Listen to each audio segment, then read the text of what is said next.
dipersembahkan oleh Kulit sehat dan tampilan yang terawat kini bukan hanya soal penampilan, tapi juga bagian dari lifestyle dan self-care masyarakat modern. Mulai dari aging, hiperpigmentasi, hingga inovasi teknologi estetik terbaru. Lantas pertanyaannya muncul, lalu bagaimana sebenarnya solusi treatment yang tepat dan aman untuk masyarakat di Indonesia? Bersama saya Iqbal Switamiharja. Selengkapnya akan kita ulas lebih mendalam di 30 Minutes with Mimi Aesthetic and Wellness.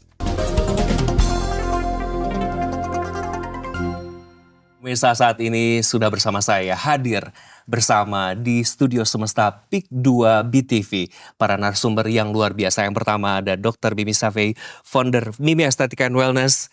Ada Pak Iputu Edi Mahadi, Country Manager MERS Aesthetic Indonesia, Dr. Farah Erman, Head of Clinical Division Regenesis Indonesia, dan Pak Moses Yang selaku Director of STI Samtech Indonesia. Apa kabar semuanya? Baik. Sehat ya. Kalau para pelaku bisnis estetik looking good semua nih ya. Langsung kita ngobrol terkait tadi sebetulnya kita sudah singgung di awal bahwa penampilan sekarang bukan hanya terlihat ganteng, cantik, tapi itu merupakan lifestyle yang juga self-care. Pertanyaan yang pertama mungkin kita ke Dr. Mimi dulu. Dr. Mimi boleh diceritakan dulu dong terlebih dahulu. Apa sih konsep utama yang dibangun oleh Mimi Aesthetic dan Wellness ini di awal? Silakan dok. Ya, konsep utama yang dibangun oleh Mimi Aesthetic and Wellness ini adalah menghadirkan perawatan kecantikan berbasis kualitas. Jadi mulai dari tempat yang nyaman, kemudian privasi, kemudian ditanganin oleh seorang dokter yang profesional dan berpengalaman, serta mutu alat teknologinya yang kita utamakan. Jadi yang sudah berstandar internasional. Wah, seperti jadi itu. bukan main-main, semuanya ada standarnya, semua kualitasnya termasuk dokter sampai tempatnya juga nyaman ya dokter? Pasti dong, karena itu kan pilihan customer datang itu yang menentukan kepuasan daripada pelanggan. Saya setuju sih, karena kita ketika masuk ke klinik kita harus nyaman dulu ya. Kadang kan ada tegang-tegangnya gitu untuk masuk ke klinik untuk di treatment. Dok, sebelum ke yang lain juga bahwa kalau kita berbicara tentang healthy aging, zaman sekarang disebutnya aging gracefully atau age like fine wine katanya ya dok ya. Apa sih sebetulnya saat ini paling penting harus dipahami masyarakat nih, Dokter Mimi? Ya, kalau healthy aging ini sekarang kan masyarakat harus pahami ya, artinya apa? Berarti menua tetapi tetap sehat, benar ya, healthy aging. Nah sebenarnya banyak sekali faktor. Yang kita harus ingat adalah 4 faktor sebenarnya untuk healthy aging. Pertama adalah aktivitas fisik, artinya dengan menua kita harus tetap beraktivitas fisik untuk kesehatan jantung, otot, tulang. Ini kita berbicara secara umum ya, healthy aging ya. Nah yang kedua, selain dia aktivitas fisik, dia juga harus batasin konsumsi gula, garam, dan juga ultra processed food yang berlebihan. Karena itu berarti pola makan yang baik ya yang kita utamakan. Nah yang ketiga itu adalah kreativitas. Jadi di masa tua ini dengan bertambah umur kita harus selalu berkreativitas, menciptakan, bersosialisasi dengan sesama, dengan lingkungan, supaya untuk menghindari demensia ya, kepikunan. Ya itu yang utama tuh. Dan yang terakhir tidak kalah penting adalah lifestyle. Lifestyle yang baik itu harus kita mulai harus benar-benar kita pahami, karena lifestyle itu contohnya tidurnya harus cukup, kemudian tidak merokok, nah tidak alkohol, itu penting sekali buat kesehatan. Jadi 4 utama itu harus diperhatikan. Ini bahwa jangan salah kaprah bahwa healthy aging itu harus terlihat selalu awet muda, nggak menua begitu ya, bukan ya dok ya? Bukan. Jadi healthy aging itu secara menyeluruh sebenarnya. Dari luar memang tampaknya itu dari kulit ya kan, karena kulit itu adalah yang utama. Jadi kalau orang kelihatan tua banget ya, kenapa? Karena kulitnya mulai kerut, mulai kendor, laksitinya sudah berkurang. Tapi di samping itu kan dari dalam juga harus sehat. Semakin penasaran nih, tapi ditahan dulu ya Dokter Mimi. Pak Edi, apakah sebetulnya awareness masyarakat Indonesia terhadap anti-aging ini sekarang terus meningkat atau orang udah makin cuek? Karena kan lifestyle kayaknya orang-orang udah mulai sekarang olahraga, perawatan segala macam. Gimana Pak Edi? Jadi betul bahwa kami melihat awareness ini di Indonesia itu meningkat sangat signifikan beberapa tahun terakhir. Jadi bukan hanya tentang tampil awet muda saja, tetapi juga tentang kulit yang sehat dan berkelanjutan. Nah, di Indonesia itu memang sosial media sangat tren ya. Jadi konsumer kita mendapat informasi dari digital information dan juga akses informasi lainnya. Nah, mereka tuh sangat paham bahwa aging ini adalah proses yang alami, tetapi bisa dikelola dengan teknologi yang tepat dan presisi. Seperti halnya dengan Ultherapy Prime itu, dia bisa menangani treatment di lapisan SMAS, di mana lapisan itulah aging ini bisa ditangani. Nah, terkait aging pasti muncul juga ada istilah hiperpigmentasi. Ini yang aku pengen tanyain ke Dokter Farah nih. Sebenarnya apa sih penyebab paling umum hiperpigmentasi pada masyarakat Indonesia? Tapi mungkin dikasih pemahaman dulu ya, hiperpigmentasi itu apa sih sebenarnya, Dokter Farah? Boleh, Mas. Jadi hiperpigmentasi itu sebenarnya problem paling umum di Indonesia karena kan utamanya adalah karena paparan sinar matahari dan kita tinggal di negara yang tropis. Jadi ya sudah pasti ya paparan sinar mataharinya cukup berlebih. Tapi kita juga tidak menampik ada faktor-faktor lain karena mungkin sebelumnya kurang pemahaman terkait penggunaan sunscreen sebelumnya beberapa tahun yang lalu. Jadi banyak problem dari 10-20 tahun lalu yang akhirnya datang sekarang. Kemudian ada faktor-faktor hormonal seperti melahirkan atau hamil ya. Kemudian sebelumnya apakah ada jerawat yang berlebih? Nah, itu salah satu peradangan yang bisa menimbulkan hiperpigmentasi. Jadi kita nggak cuma fokus ke matahari. Kemudian mungkin kita bisa sebut kulit itu punya memori. Jadi saat kita kena sekarang, mungkin problemnya tidak di sekarang, tapi dia bisa menumpuk atau akumulasi di beberapa tahun ke depan. Makanya selalu di sosial media ya, kita sering lihat podcast kan sekarang banyak disebutkan hiperpigmentasi itu karena apa, dan jangan lupa penggunaan sunscreen di negara yang tropis dan banyak matahari seperti di Indonesia. Sebetulnya dari sisi teknologi estetik itu sendiri, apa sebetulnya perubahan terbesar begitu yang sekarang mulai dirasakan masyarakat? Sekarang kan kalau kita lihat ke klinik-klinik, alat-alatnya super canggih bermacam-macam. Ya, sekarang di teknologinya semakin berkembang. Jadi menurut saya untuk pasien-pasien mereka sangat senang karena bisa pilih banyak sekali. Ya, di salah satu tren sekarang itu monopolar RF. Ya, itu kenapa monopolar RF sekarang tren? Karena pertama kali itu no pain. No pain. Dulu kalau mau menjadi lebih cantik harus pain. Beauty is pain katanya ya. Cantik. Ya, seperti itu. Tapi sekarang teknologinya lebih baik. Jadi tanpa pain tapi bisa menjadi lebih cantik. Kedua itu no downtime karena di demand-nya lebih tinggi. Ya, kalau ada downtime, no downtime, biasanya pasien pilih no downtime. Jadi teknologinya harus ke arahnya no downtime. No pain, no downtime. Jadi memang ketika marketnya mengarah ke situ, teknologi juga harus kejar. Ini akan masuk ke pertanyaan berikutnya, di mana sebetulnya ketika melihat tren sekarang yang terjadi setelah dijelaskan oleh narasumber kita yang luar biasa, apakah sebetulnya masyarakat sekarang ini lebih fokus ke prevention dibandingin memperbaiki kondisi kulit yang sudah terlambat, atau seperti apa? Kita akan jawab usai jeda ya Bapak Ibu. Kita akan kembali, dan pemirsa, kita akan kembali, tetaplah bersama kami di 30 Minutes with Mimi Aesthetic and Wellness.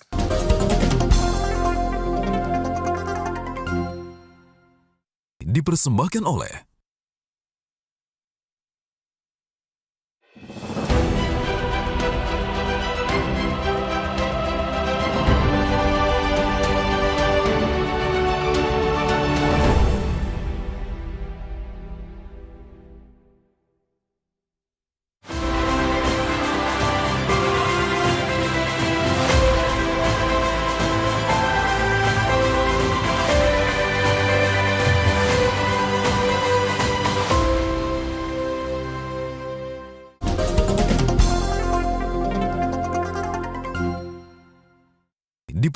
oleh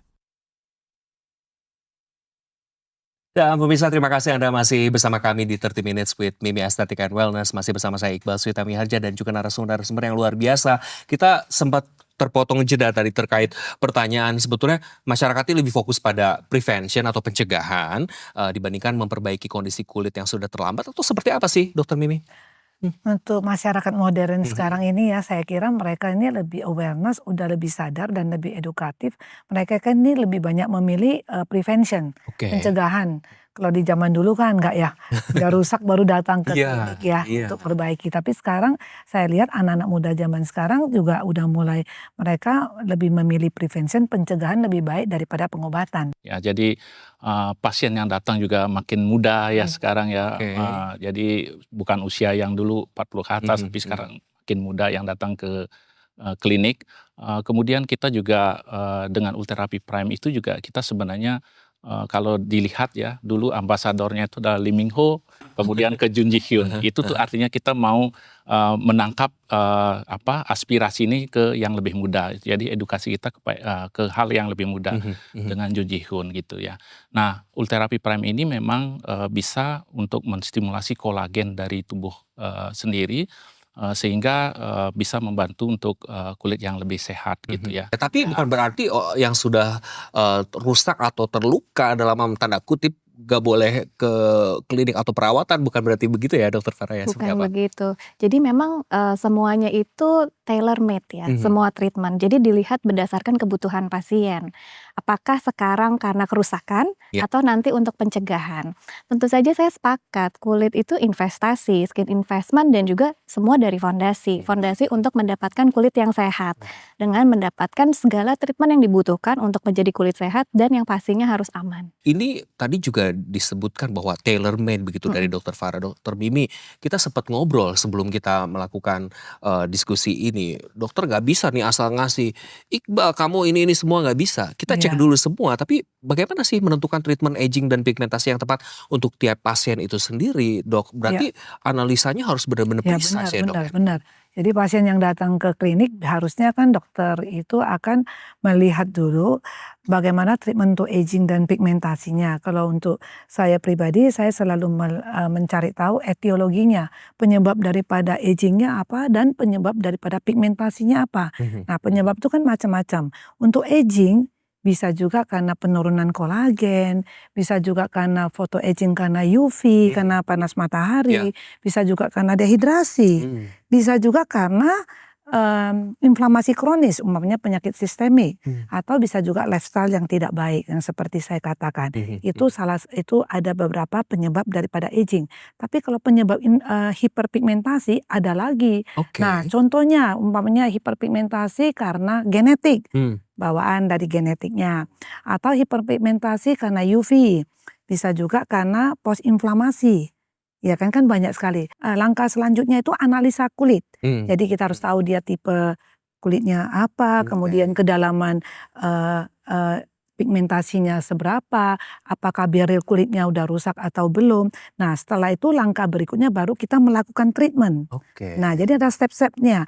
Nah, setelah kita melakukan treatment kita lihat, nah yang kita bicarakan kan sekarang aging dan pigmentasi. Nah, aging itu kalau semua yang berbau aging itu pasti selalu ada hiperpigmentasi dan selalu ada teksturnya juga udah jelek, kerutannya sudah mulai kelihatan jelas. Kemudian laxity, kendor biasanya. Kalau namanya aging udah pasti kendor ya. Karena gravitasi bumi ini jahat sekali ya, Dok ya. Nah, kalau mau ya kita hidup di bulan ya, jadi ada gravitasinya. Nah, dengan perawatan untuk aging itu saya lebih concern biasanya memakai ultrasound dengan visualisasi.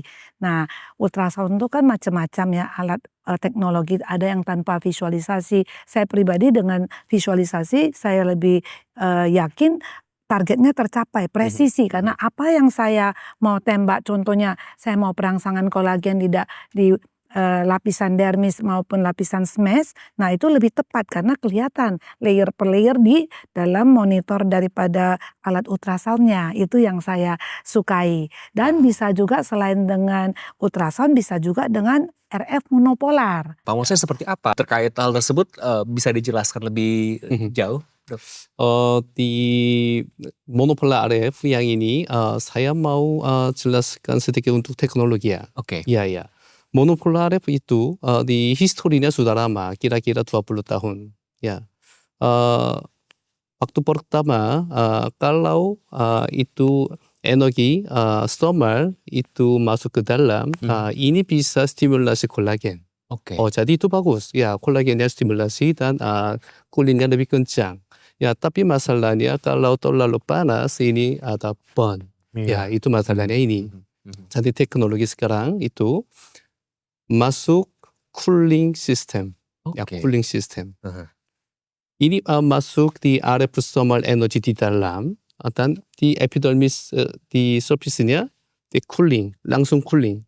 Ini pulse cooling, pulse RF. Jadi tidak panas tapi energinya di dalam. Ya, yang ini teknologi. Ya, jadi ini tidak sakit. Tidak sakit. Ya, tidak sakit. Dia lebih nyaman dan juga tanpa anestesi. Iya benar, tanpa anestesi juga. Karena saya tegang kalau misalnya mau melakukan treatment takut sakit, dan kadang katanya laki-laki lebih resistensinya lebih kurang daripada perempuan gitu ya.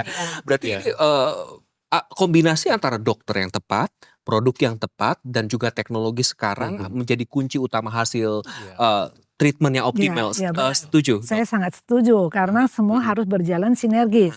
Dokternya yang berpengalaman, kemudian alat teknologinya yang memang sudah berstandar internasional, nah sudah teruji, dan tentunya dengan produk yang kita pakai ya, itu akan menghasilkan hasil yang optimal. Hasil optimal. Dokter Farah seperti apa mungkin? Dokter Farah dulu. Saya sangat setuju juga tadi sudah cukup holistik apa yang disebutkan, karena tadi mungkin sudah fondasi ya yang disebutkan. Sekarang kita bicara dengan pigmentasinya. Pigmentasinya tadi tentu saja jadi masalah utama.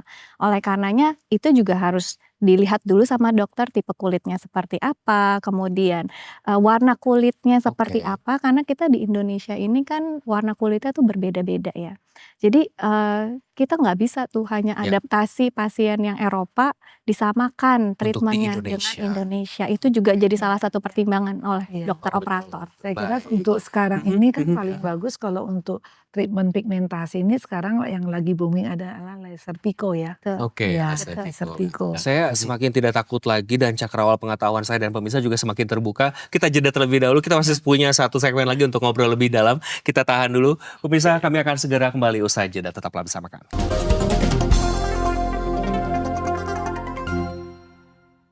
Dipersembahkan oleh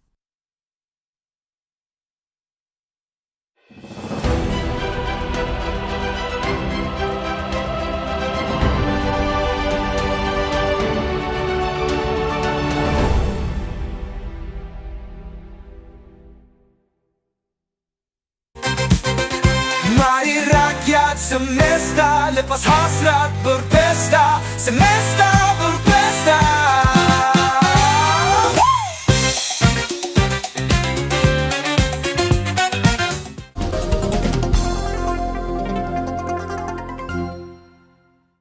Dipersembahkan oleh Dan pemirsa, terima kasih masih bersama kami. Kita masih ngobrol terkait bagaimana aging, hiperpigmentasi, dan juga bagaimana sih sebetulnya treatment yang cocok untuk masyarakat Indonesia yang begitu beragam dan unik, dan masih bersama narasumber-narasumber yang luar biasa. Dr. Bimi, bagaimana sih sebetulnya Mimi Estetik ini melihat perkembangan kebutuhan estetik dan wellness di masa depan? Tentu kan tadi Pak Moses, Pak Edi udah menyebutkan bahwa teknologi semakin matang dan semakin terbarukan. Berarti ini semakin cerah ya masa depan. Benar, masa depannya lebih cerah ya. Kan teknologi ini makin canggih. Jadi saya melihat ke depannya itu sebenarnya lebih ke personal, terus preventif sama menyeluruh. Yang tadi saya udah mulai singgung sedikit ya. Personal itu kan setiap pasien kan beda-beda kebutuhannya. Anda datang ke saya dengan orang lain datang ke saya kan kebutuhannya beda. Nah, Anda datang ke saya dengan keluhannya apa? Itu yang saya cari, kemudian itu yang saya treatment sesuai dengan kebutuhannya, jadi personal. Nah, kedua adalah secara preventif. Nah, orang yang datang ini kan belakangan udah lebih banyak yang lebih muda, yang udah lebih sadar. Jadi keluhannya yang belum parah banget, dia sudah mengeluh, kita udah memperbaiki, itu hasilnya akan lebih sempurna dibandingkan yang memang udah rusak ya, kan lebih butuh waktu lebih lama. Yang ketiga itu lebih menyeluruh. Menyeluruh itu artinya secara luar dan dalam. Jadi cantik itu bukan hanya dari tampilan luar, dari kulitnya aja, tapi juga tampilan dalam. Nah, tadi yang kita sebut untuk edukasi untuk orang awam itu perlu untuk bagaimana hidup sehat. Nah, kalau hidup sehatnya bagus, otomatis dalamnya bagus, pasti tampilan luarnya akan lebih bagus. Komprehensif ya dok, benar. Dari dalam dan juga tampilan luarnya. Pak Edi, bagaimana sebetulnya Mers Estetik ini melihat masa depan industri anti-aging di Indonesia? Promising karena semua orang semakin sadar, semakin mau juga berlomba-lomba untuk terlihat sempurna begitu Pak Edi? Ya, ini kalau kami melihat di Indonesia gitu ya, dengan adanya teknologi informasi yang semakin canggih dan saat ini sangat paham terhadap betapa pentingnya untuk menjaga kesehatan kulit itu. Berbeda banget dengan beberapa tahun yang lalu kalau saya bilang. Jadi di Indonesia dengan penduduk 280 juta ini adalah edukasi seperti ini sangat penting sehingga ke depan kita tumbuh bersama gitu untuk estetik ini gitu. Jadi seperti itu sih sebenarnya ya. Tumbuh bersama. Jadi 280 juta ini terlihat good looking semua ya, bukan hanya beramah tamah yang terbaik di dunia begitu. Dr. Farah, seberapa penting edukasi menurut Anda kepada masyarakat ini tentang skin health dibanding dengan treatment yang instan? Karena kalau kita dengar instan cepat, satu kali treatment langsung sempurna, cantik, ganteng. Bagaimana tuh edukasi yang seperti itu, Dok? Tentu saja saya sangat mendukung ya apa yang tadi disebutkan oleh Dr. Mendy dan Pak Edi, bahwa kita tidak bisa dengan sesuatu yang instan, karena ini investasi. Semua investasi ini kita bilang investasi jangka panjang ya. Tentu saja tidak ada yang instan. Kemudian edukasi itu sangat-sangat penting. Untuk apa? Mengurangi selain problem-problem di depannya, juga kita lebih mengutamakan kesehatan sekarang. Kesehatan kulit itu nanti tampilannya juga akan lebih baik. Oleh karenanya tadi kita lihat tidak hanya operator yang handal, tadi dokter memperbaiki pasien berdasarkan kondisi kulit atau kebutuhannya. Yang kedua, teknologi yang kita adaptasi juga harus diketahui secara luas dengan memberikan edukasi tadi. Contoh, kita lihat di podcast-podcast. Untuk melakukan treatment laser kita harus persiapkan dulu kulit pasiennya. Edukasi seperti itu akan dijelaskan oleh dokter yang berpengalaman apakah kulitnya sudah siap. Kemudian lasernya itu digunakan untuk kasus yang kita sebutkan untuk ini adalah hiperpigmentasi. Nah, hiperpigmentasinya karena apa? Cocokkah dilakukan laser? Dan laser yang kita adaptasi itu adalah laser yang sudah puluhan tahun dipergunakan dan secara global di dunia. Jadi kita pasti memastikan energinya itu stabil. Salah satu teknologi yang kita adaptasi adalah PicoWay, yaitu picosecond laser. Itu adalah laser tercepat ya. Jadi kita perlu edukasi ke pasien bahwa ini adalah teknologi yang dipergunakan saat ini di dunia modern estetik untuk mengatasi hiperpigmentasi. Dan kita pastikan energinya stabil. Jadi nggak usah takut, tapi tetap harus di-assessment dulu sama dokternya begitu ya. Jadi yang instan-instan jangan dulu ya, karena harus disiapkan dulu kulitnya ya dok ya. Betul. Karena pengennya langsung treatment di laser sekarang, besok langsung kinclong gitu nggak bisa ya dok ya? Ya nggak mungkin dok. Karena kan kalau barriernya yang rusak ya, yang ada perlukaan pengelupasan juga belum tentu bisa di laser. Jadi edukasi itu penting, makanya orang harus datang ke dokter untuk konsultasi dulu sebelum kita laser. Itu yang paling penting. Pak Moses, tentu kan teknologi estetik ini kan diprediksi akan terus juga berkembang begitu ya. Tadi Anda melihat bahwa memberikan opini bahwa teknologi ngejar apa yang diinginkan market begitu ya. Jika memang inovasi seperti apa yang kemungkinan akan menjadi tren berikutnya nih, yang bocoran dikit lah untuk di-spill ke para pemirsa, apa tren berikutnya nih di dunia teknologi estetik dan wellness ini? Ya, trennya selalu ikut demand pasien. Ya, selalu ikut yang ini. Ya, karena biasanya di perusahaan-perusahaan manufacturer mereka investasi untuk di orang-orang demand. Ya, demandnya selalu di sini. Semua mereka mau menjadi lebih cantik. Semua mau. Ya, tapi ada di alasannya banyak, tidak bisa ke klinik. Ya, ada sibuk, takut sakit, ya tidak mau ya seperti itu. Ya, tapi saya mau sarankan konsultasi dulu, karena sekarang pilihannya semakin banyak. Ya, kalau takut ini pain itu sakit-sakit, dokter-dokter juga mereka selalu ya belajar dan training ya seperti itu. Jadi mereka sudah ada di teknologi dan produk yang baru, jadi mereka bisa sarankan produk yang ini tidak sakit. Ya seperti itu. Ada di cara metode dan pilihannya banyak.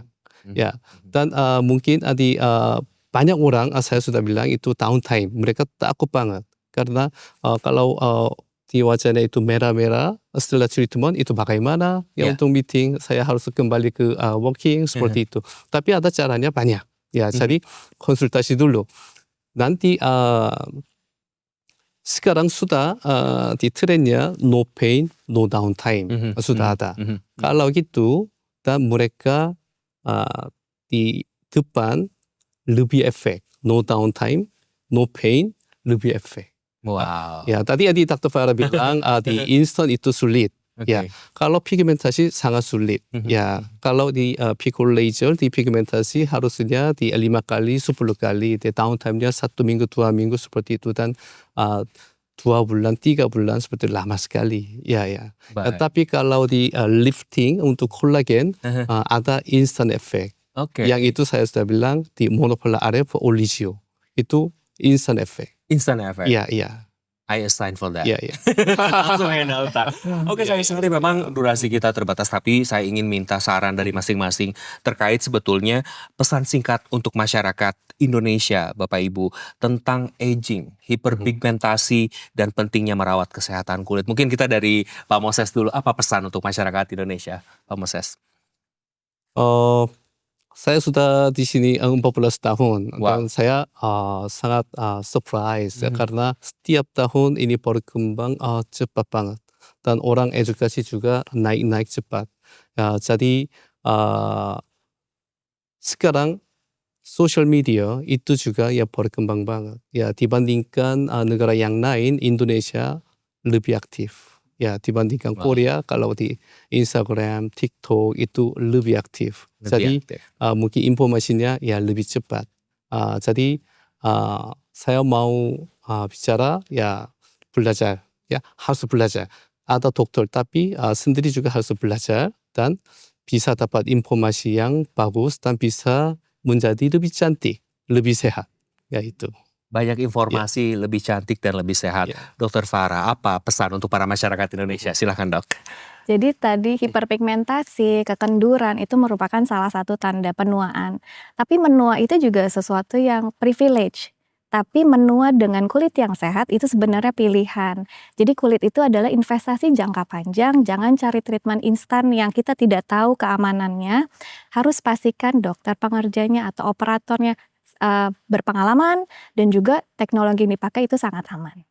Aman, cek backgroundnya siapa yang mau ngerjain begitu ya dokter ya. Pak Edi, silakan Pak Edi. Sudah banyak yang disampaikan tadi ya. Tetapi dari saya dari MES itu untuk masyarakat Indonesia, konsumer Indonesia, saat ini seperti tadi Pak Moses bilang sangat aktif di sosial media, banyak informasi, banyak produk yang available.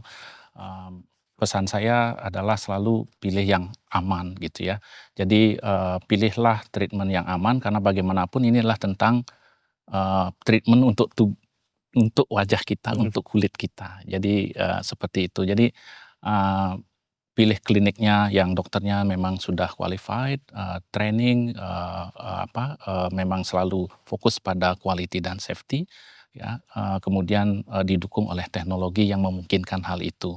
Ya, seperti Ultherapy Prime tadi yang saya sampaikan, visualisasi bagaimana dokter bisa melihat di mana treatment itu dilakukan. Nah, itulah faktor keamanan yang terjadi. Kalau kita nggak bisa melihat lapisan kulitnya, kemudian treatment, ya mungkin ditembak di mana aja dan itu mungkin akan menjadi risky. Baik. Jadi seperti itu sih. Seperti itu ya Pak Edi dari Pak Moses, Dokter Farah, Pak Edi. Ini bagaimana pesan dari dokter Mimi dan juga mungkin sekalian merangkum. Kalau saya rangkum ya mungkin jangan tergiur dengan hasil instan dengan harga murah, tapi yang kita pentingin adalah hasil dan juga keamanan untuk jangka panjang.